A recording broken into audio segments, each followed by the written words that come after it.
Hey, how's it going everybody? It's Tanner here, and welcome back to a new Ninjago video here on the channel. In today's video, we are continuing our series of Day of the Departed uploads for the day, celebrating the 4th anniversary of Day of the Departed. Now, in this video, we are going to be talking about the big thing that Day of the Departed was missing, and that is the inclusion of two very important big villains, and I have theories about why they weren't included in this special. So Day of the Departed is pretty much a Cole-focused story, but one of the bigger things that happened in this special was the return of a lot of older Ninjago villains. You had Pythor, Chen, Moro, a lot of villains that were kind of deceased actually came back to be antagonists under the control of Master Yang in this special. Now, we are missing two big villains from Ninjago's past before Day of the Departed that really just didn't make an appearance, those being Nadokon and the Overlord. Now, we'll talk about each one and what I think they could have done and why I think they weren't included. First of all, Nadokon is an easy, answer as to why he wasn't included, and that's just because Skybound was kind of erased from the Ninjago timeline. The only people that remember the events of Skybound are Jay and Nia, but that's pretty much the only reason why. The entire timeline of Skybound was erased, and Nadokon at this point in time in Day of the Departed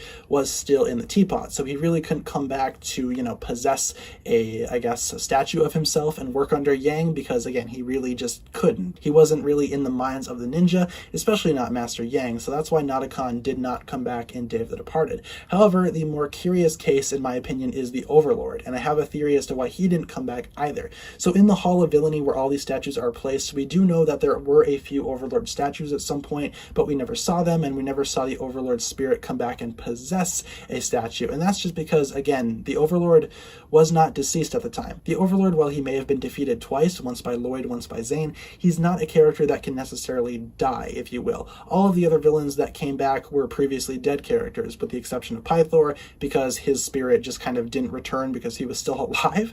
But people like Moro, Samakai, Chen, they were all dead already, so it made sense why they would come back and kind of, possess these statues and work under Yang. The Overlord, for one, would never really work under anybody, and two, he was still alive at the time, because the Overlord simply cannot die. He's always going to exist as long as the good and evil balance is around, and as long as there's good, there's always going to be evil. So the Overlord's spirit is still out there, but it's just kind of dormant at the moment. It's not active after his defeat at the hands of Lloyd the first time and Zane the second time, so he's kind of taken a break, and that's why he didn't return. And I don't think it would have worked for the Overlord to come back anyway. Again, he wouldn't really follow Yang's orders, and it would just be chaos on the villain's end, so that's why the Overlord didn't come back, in my own opinion. And in a way, I hesitate to, say that Nadokon would have followed Yang's orders as well, because Nadokon isn't really someone who, is really prone to following orders either. I can't imagine him being a servant to somebody, but someone like Samakai or Chen or, even Moro, even though Moro was a good guy,